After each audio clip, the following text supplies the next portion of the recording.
A gente agora chama a professora Maria de Nazaré. Ela possui graduação em Psicologia pela Universidade Federal da Paraíba, mestrado em Serviço Social pela Universidade Federal da Paraíba, especialização em Saúde Pública e Psicologia Social, doutorado em Educação pela Universidade Federal da Paraíba. Atualmente é membro do Grupo de Pesquisa da Pedagogia Paulo Freire e do Grupo de Pesquisa Memória, Política e Direitos Humanos, também da Federal da Paraíba.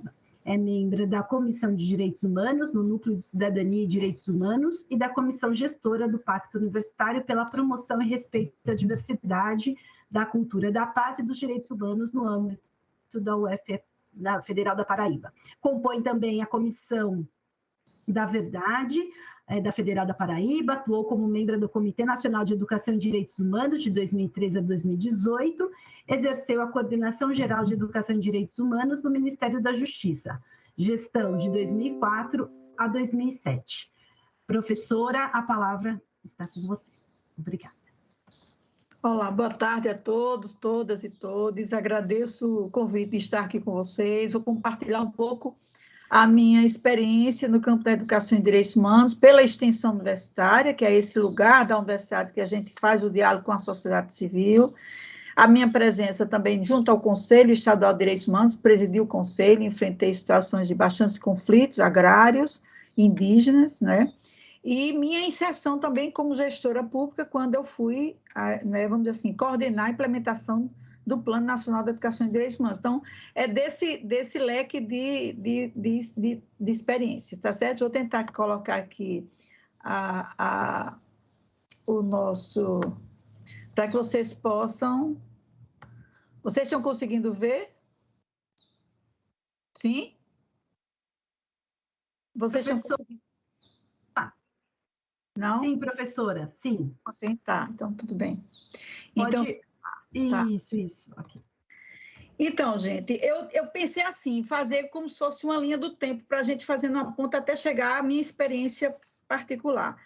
As primeiras aproximações de inserção dos direitos, da educação e direitos humanos na educação básica começa no Brasil ainda logo após que o Estado brasileiro cria, a partir da Conferência de Viena, depois de 93, né, a Secretaria de Direitos Humanos ela é criada e é colocada a importância de que o Estado brasileiro precisava ter uma agenda pública que tratasse o tema dos direitos humanos, mas que essa agenda dos direitos humanos chegasse nas escolas. A gente vinha de uma década da educação em direitos humanos, 95, 2004, e era importante que o Brasil encampasse essa questão no campo do ensino, da educação, das políticas educacionais.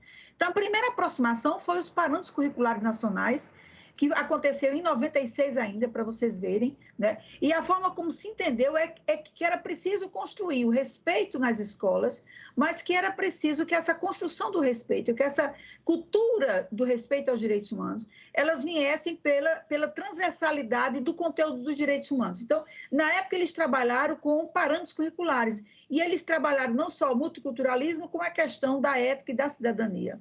Então, eles incentivavam que nas escolas criassem conselhos de mediação, que fosse trabalhada a questão da mediação de conflito nas escolas, porque se entendia que as maiores formas de desrespeito aos direitos humanos na escola vinham pela discriminação, seja racial, seja étnico-racial, seja de gênero, seja por a questão LGBT, né? Então, e como colocou nossos colegas anteriores, a questão também da afro-religiosa, a questão religiosa também que é outro ponto crítico na questão da educação no Brasil.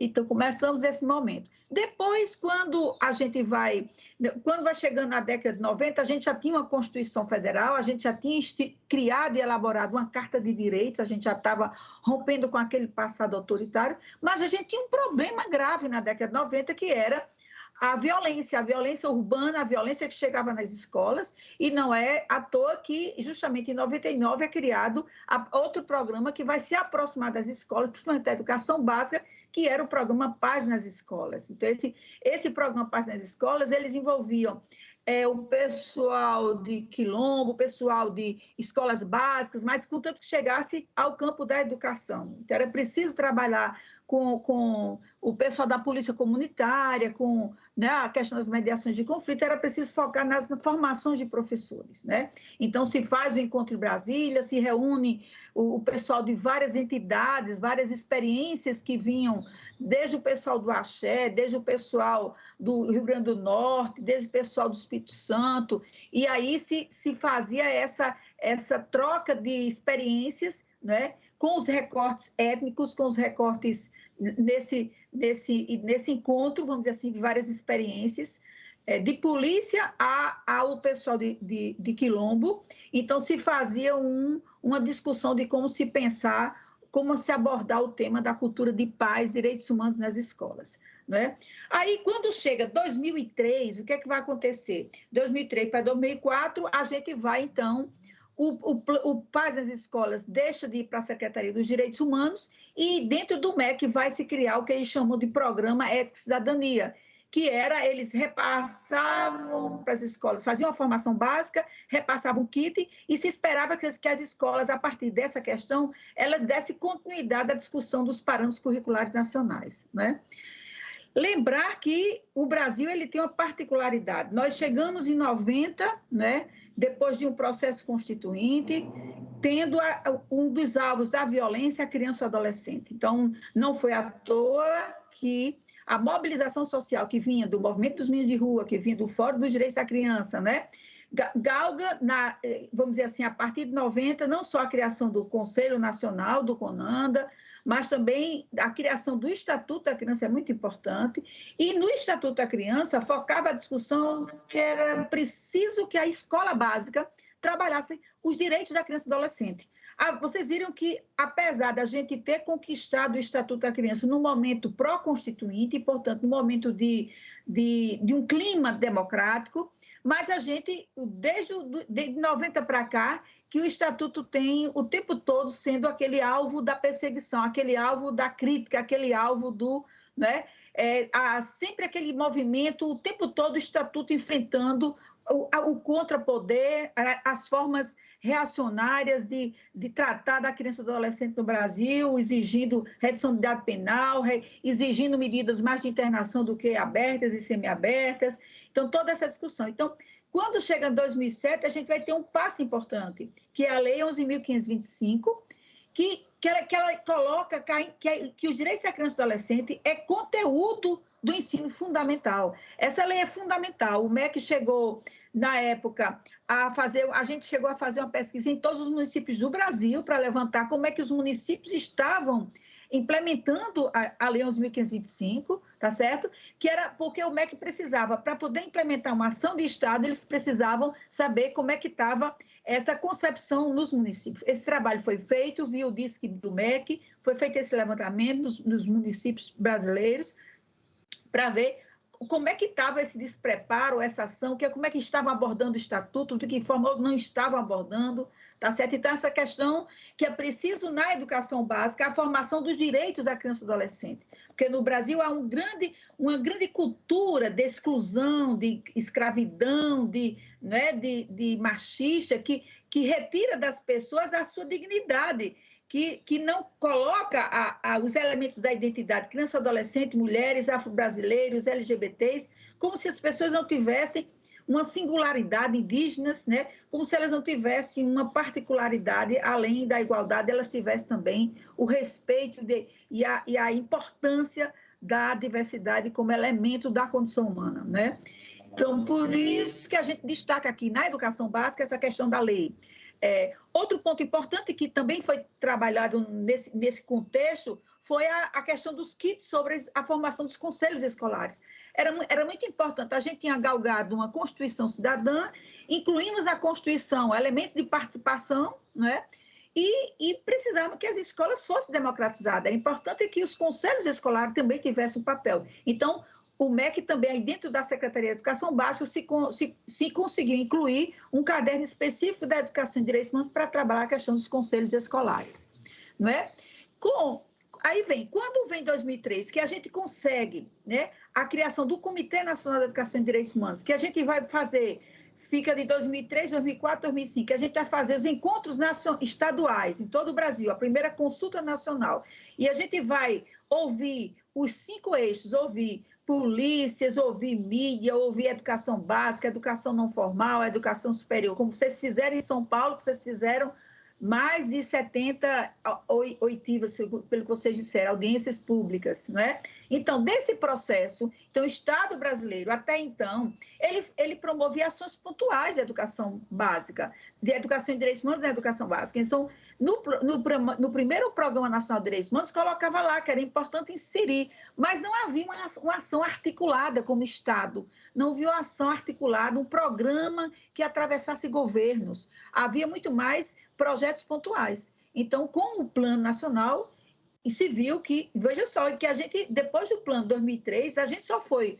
conquistar as diretrizes nacionais em 2012. Foi mais de 10 anos que nós levamos para tentar conseguir que o Conselho Nacional da Educação entendesse que era preciso que as diretrizes nacionais fossem instrumentos orientadores do sistema de ensino básico e superior. Então, vocês verem, e é importante destacar aqui para vocês, eu estava na audiência que foi realizada com o Conselho Nacional da Educação, e o porquê que a gente teve unanimidade, porque nós conquistamos a unanimidade do Conselho Nacional. Era um tempo eleitoral, era um tempo de intolerâncias terríveis, era um tempo de uma onda de racismo acentuada, uma onda de xenofobia acentuada, e os conselheiros, nos depoimentos deles, eles diziam, nós estamos tardiamente cuidando da educação em direitos humanos, apesar da nossa LDB lá atrás já afirmar que é preciso educar a sociedade para um regime democrático, não é? Então, agora, então, nós tínhamos já o Plano Nacional, e aí a gente chega à terceira versão do programa de governo, que era o PNDH3, e nele dizia, é preciso que essas diretrizes sejam criadas e implementadas. Então, aí, gente, é a importância da construção de uma política pública. Então, uma coisa é a gente ter um documento orientador, norteador do currículo, que atravesse conselhos estaduais, municipais, que atravesse formação de professores, que atravessem as escolas, né, os programas de formação de professores, e que a gente envolva não só a educação básica e a educação superior. A gente tem 2 grandes desafios no Brasil. Não só introduzir na educação inicial, na educação superior, como também na educação continuada, que é aquele professor que já está na escola, que já está no campo profissional e que precisa estar se atualizando. Então, isso, por exemplo, que nossa colega colocou no início, né, ela falou muito bem que ela trabalha justamente no setor de formação, justamente para tratar dessa educação continuada. Só que no Brasil a gente tem um problema sério, as universidades, os currículos, eles demoram muito a serem revisados e muitas vezes as demandas sociais são muito emergentes. Então, a gente lança o Estatuto da Igualdade Racial, a gente conquista o Estatuto do Idoso, a gente conquista o Estatuto da Criança e Adolescente, mas os nossos currículos no ensino superior, eles não acompanham as demandas, os direitos conquistados que o movimento social vai conquistando no processo da redemocratização. Então, por isso que é muito importante não só articular a educação inicial com a educação continuada, né? E, para isso, a gente precisaria inserir educação em direitos humanos no processo de formação inicial e continuada. Daí a importância que foi o diálogo que a gente teve entre a SECADI do MEC, que era o setor do MEC, a diretoria do MEC, que era de formação de direitos humanos, que o MEC introduzisse, não só no Programa Nacional de Extensão Universitária, o PROEST, que eles introduziram o eixo da educação em direitos humanos, como também o MEC também financiasse como ação de Estado, como ação de política pública, uma rede de cursos de formação de professores. Chegamos a ter no Brasil 96 cursos de especialização, aperfeiçoamento e extensão em educação em direitos para professores da rede pública. Infelizmente, gente, todo esse processo ele foi alterado, né? No governo, a partir de Temer, no governo Temer, a SECADI já começou a sofrer, né? De 96 cursos, o edital baixou para 4 cursos e depois nem mais 4 cursos. Então, hoje, todo esse todo esse compromisso do Estado Democrático de Direito com relação à formação de professores, tudo isso foi interrompido. Chegamos a realizar, junto ao MEC, um curso que ia ser gratuito, ia ser online para todos os professores da educação básica no Brasil. Esse trabalho foi todo suspendido, assim como foi extinta a CECAD, né? Então, mas o Plano Nacional de Educação e Direitos Humanos, ele abriu o leque, ele puxou o Ministério da Saúde, puxou o Ministério da Justiça para criar diretrizes para a educação do sistema de segurança. Então, o plano, de certa forma, ele lançou luzes.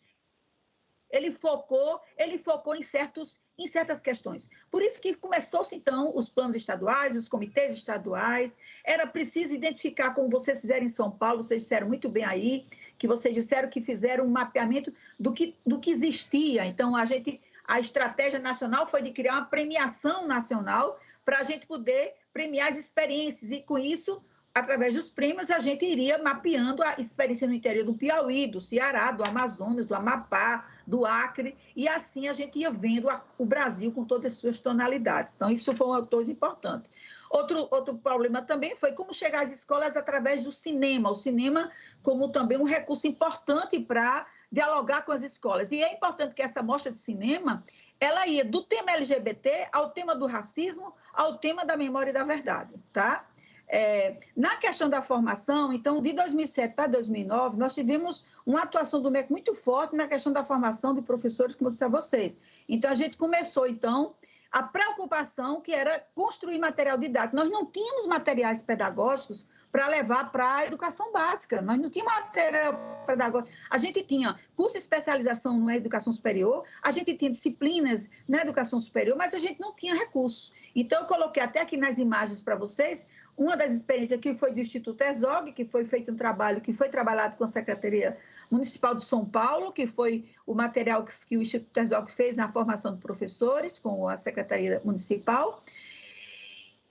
E o outro que eu coloquei aqui embaixo, que foi essa experiência que a gente fez na Paraíba, a gente lançou uma coleção para professores para trabalhar a educação e direitos humanos na educação básica, que envolvia os livros para os alunos, que envolvia o CD-ROM com as imagens, com o material vídeo, e a parte da orientação dos professores. Então, era preciso, outro grande desafio. Então, as ONGs, os movimentos sociais, como eles antecipam o Estado na experiência de educação em direitos humanos, porque a educação em direitos humanos ela começa na sociedade civil, depois é que ela se institucionaliza como plano e como programa e como ação de Estado. Então, um ponto importante, então, se você vai para as entidades da área da criança e adolescente, as entidades do grupo étnico-racial ou as entidades LGBTs, vocês vão ter, né, com quem vocês construírem material, e até material que eles já têm. São Paulo tem a experiência do CERT, que é o pessoal que também fizeram o CERT, durante muito tempo fez experiências de educação étnico-racial com premiação de educação e direitos humanos. Eu mesmo fui para 2 encontros, um na Bahia e outro em São Paulo, promovido pelo CERT. Então as iniciativas de experiências educativas vinham do contexto da sociedade civil. Não é? Aqui eu só botei a importância dos prêmios. Eu acho que o Instituto Herzog até hoje continua fazendo a premiação. Eu acho que é importante. São Paulo, o município de São Paulo realizou também. É muito importante que a gente identifique, valorize, né?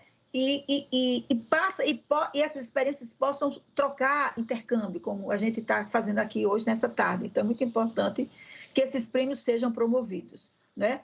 Agora, uma das ações que a gente realizou na formação de professores foi o que a gente chamou da Rede Brasil, REDH Brasil, de Educação e Direitos Humanos, que a gente fez envolvendo 15 universidades do Brasil. A gente reuniu as 15 universidades, sentamos em Brasília, preparamos os módulos, discutimos, né, em cada estado, a gente ia dialogar com as secretarias estaduais e municipais da educação, e a gente foi discutindo, construindo e incorporamos um trabalho que a gente chamou de uma formação em rede. Era preciso alcançar o Brasil. O Brasil é enorme territorialmente e a gente como chegar a esses espaços. Então, daí a importância que a gente realizou.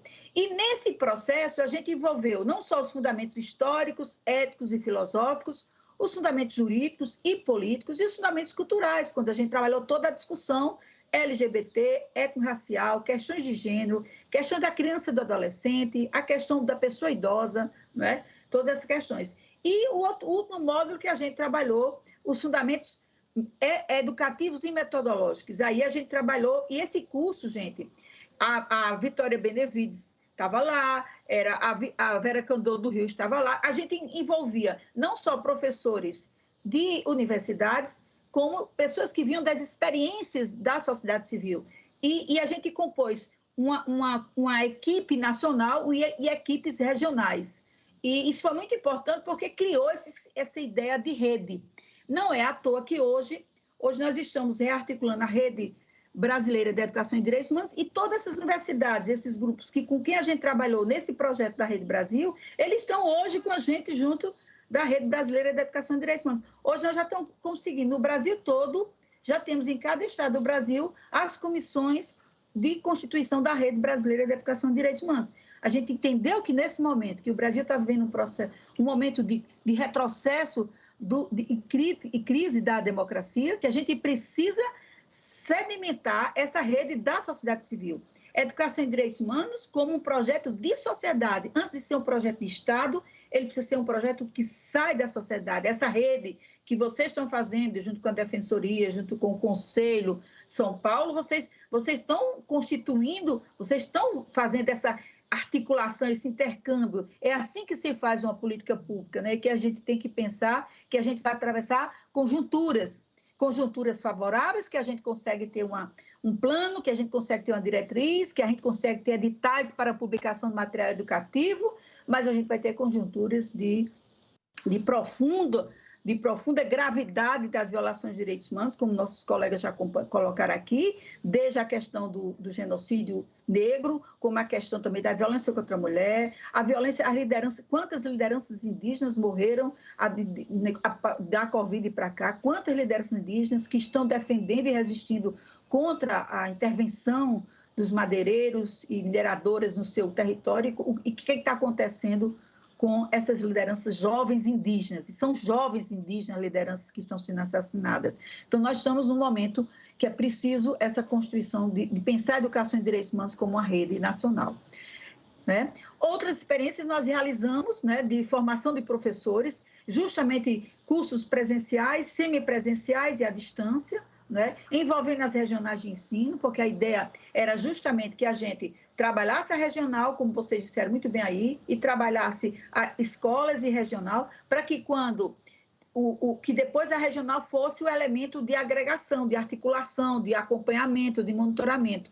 E aí esse trabalho que foi feito de formação de professores presencial com as regionais de ensino, envolvendo a Secretaria de Estado, envolvendo tudo dando institucionalidade à política, entendendo a educação e direitos humanos como uma política pública, então a gente vai, com as regionais de ensino, preparando esse material. Foi muito importante porque quando a Rede Brasil, quando aquela instância do MEC, que era a Salto para o Futuro, quando o Salto para o Futuro começou a produzir o Salto para o Futuro era um programa da TV Cultura muito importante, porque ele mapeava as experiências no Brasil todo e eles colocavam as vozes, as cores, os tons, as experiências, as especificidades dentro dos conteúdos. Então, a gente sempre tinha no Salto para o Futuro, né, experiências do Brasil todo. Então, a gente tentou mapear essas experiências, né, com os vários recortes étnico-racial, LGBT, de gênero, e a gente foi dando visibilidade a essas ações que vinha, mas infelizmente também a TV Cultura teve processos de alteração profunda. Então, vocês estão vendo que o desmonte com relação aos mecanismos, a construção, a estrutura que vinha da política de educação e direitos, mas a gente vem sofrendo bastante, não é? Mas vocês sabem que o Brasil viveu momentos muito críticos de autoritarismo e por isso que a gente também, nesse eixo da educação e direitos humanos, a gente chama a atenção da experiência da educação para a memória. Aqui eu trouxe, só para lembrar vocês, que quando a gente fala de educação para os direitos humanos, como dizem nossos colegas anteriores, eles disseram muito bem, a gente não pode deixar de falar, porque onde é que se mata mais brasileiros? Pela questão étnico-racial, pela questão LGBT, pela questão de gênero. e na rua, o trânsito mata mais, e eles ficam tentando dizer que é a criança e adolescente, mas quem mata mais é o trânsito, não é a criança e adolescente, como tentam deformar a informação. Então, esse passado, esse Brasil, esse passado autoritário que vem da escravidão, esse passado autoritário que vem do coronelismo, esse passado autoritário que vem dos períodos autoritários, eles precisam também ser eixo da educação em direitos humanos. Então, aqui a gente, na Conferência Nacional da Educação, né, os familiares mortos desaparecidos políticos demandaram à Comissão de Anistia do Ministério da Justiça a inserção dentro da CONAI, né, do eixo para a gente trabalhar a Conferência Livre de Educação para a Memória. Então, eu trouxe aqui algumas experiências. Então, em São Paulo, nós temos a experiência do Memorial da Resistência, o Núcleo de Memória de São Paulo, o Instituto Herzog, que vem fazendo um trabalho persistente, permanente, contínuo, trabalhando o eixo memória. E no eixo memória eles discutem a ditadura e a população LGBT, a ditadura e a violência contra as mulheres, a ditadura e a violência contra os indígenas. Então, é muito importante esse trabalho que é realizado, não é, no espaço público, que é o Memorial da Resistência. Outra coisa que eu destaquei aqui, só para chamar a atenção de vocês, é também o material que foi feito pelo FMG, que foi um CD-ROM preparado sobre direito à memória e à verdade, para ser trabalhado nas escolas básicas também. E essa experiência que está em verde aqui é um trabalho que a gente fez na Paraíba, que é um trabalho que a gente chamou Saberes e Práticas Docentes, que foi discutir com os professores de sociologia, né, de filosofia e de história, né, como era trabalhar o tema do eixo memória e verdade. E nessa experiência aí, nós envolvemos não só os velhos militantes das ligas camponesas, os indígenas, o movimento negro, o movimento de mulheres, que era discutindo como é que eles viveram esses processos autoritários, como isso aí atravessou a ação. E foi muito importante porque muitos professores de história não conheciam a história recente do seu lugar, não sabiam que no seu município tinha havido um prefeito que tinha sido preso, não sabia que no seu município o sindicato sofreu intervenção, eles não sabiam, então, o silenciamento, a política de esquecimento que foi implantada no Brasil fez também com que os professores também tivessem, não é, esse silenciamento. Então, por isso que o tema também do direito à memória e à verdade, por isso que eu coloquei aqui para trazer para a gente, que é um dos eixos da educação em direitos humanos. É preciso, em países autoritários, como no caso do Brasil, nós não podemos trabalhar a educação em direitos humanos sem trabalhar a questão racial, sem trabalhar a questão étnica, mas a gente não pode também esquecer da educação para a memória e para a verdade, porque senão o jovem não sabe o que aconteceu, não é? Os nossos estudantes universitários não sabem o que aconteceu. Na minha universidade, meu reitor foi destituído, pessoas foram presas, aconteceu várias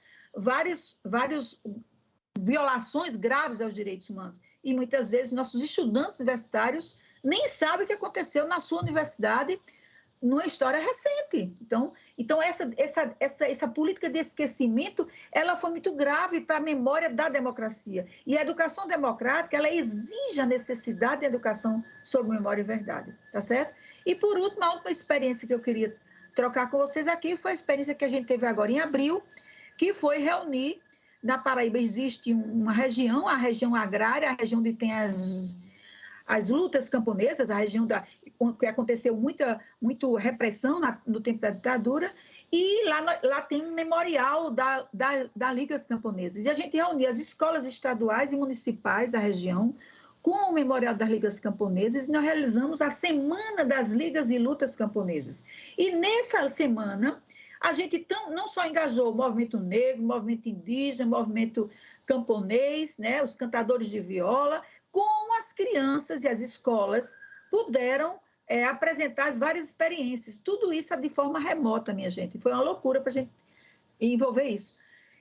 Poemas, biografias, jogos pedagógicos, quebra-cabeças, jogos de memória, curso literário, cordel, cartas a Elizabeth Teixeira, rodas de diálogos, várias experiências. Então, foi uma semana de encontro entre escola, educação básica, educação de jovens e adultos, Memorial das Ligas Camponesas e movimentos sociais e universidade. Tudo isso agregando força social, entendendo que a educação em direitos humanos ela passa por desconstruir esse passado autoritário que a gente precisa e que as escolas estão aí. E para vocês verem, só para lembrar vocês, que João Pedro Teixeira, que foi a grande liderança das ligas camponesas, ele foi colocado no Panteão da Pátria. Então, ele está hoje em Brasília, junto de Zumbi dos Palmares. Por quê? Porque ele é um negro que lutou, era analfabeto, era negro, mas era um homem instruído do ponto de vista político. E João Pedro movimenta um movimento de mais 5.000 camponeses na Paraíba. E João Pedro hoje ele está no Panteão da Pátria como alguém que lutou pelas liberdades, alguém que defendeu, e os municípios, as escolas do campo, as escolas precisam saber por que é que ele está ali junto de Zumbi. Eles não estão ali à toa, não é? E para vocês verem que eu digo assim, se vocês pensarem bem, se vocês olharem quem foram as maiores lideranças do Brasil, colônia, império, né? E hoje, vamos dizer assim, todas são lideranças negras. Então, por quê? Né? Porque é um grupo que é severamente destituído de dignidade, né? Até hoje sofre, como disse meu colega anterior, sofre processos de criminalização constantemente, né? Eu trabalhei em escolas públicas durante muitos anos e eu tive alunos e colegas meus, né, que tinham histórias de violência, de agressão. Então, a gente sabe o que significa isso. Você não sentir parte da escola, você não sentir que sua escola lhe escuta, que sua escola sente a dor com você, que sua escola se solidariza com você, que sua escola não deixa você isolado, individualizado, sozinho, mas que sua escola está, né, com o ouvido, o coração latejando, né, junto com você, sentindo esse companheirismo, e é nesse sentido que eu acho importante. Então, para fechar aí, foram essas as experiências que eu tentei mostrar para vocês, né, para mostrar como a educação em direitos humanos ela pode atravessar a educação básica, a educação superior, a educação de jovens e adultos, e que a gente pode estar, como disse meu colega anterior, que ele falou muito bem, que é preciso que a escola dialogue com o território, que a escola dialogue com os sujeitos políticos. Como é que a gente vai fazer os jovens se sentirem cidadãos ativos, né? Se essa escola não está enraizada no território, se ela não é o reflexo, se dentro dela, né, não chega às questões da comunidade dela, né? Então, por isso que é tão importante. Então, parabenizo vocês pela iniciativa, me coloco à disposição de vocês, tá? Para que a gente possa debater. Obrigada.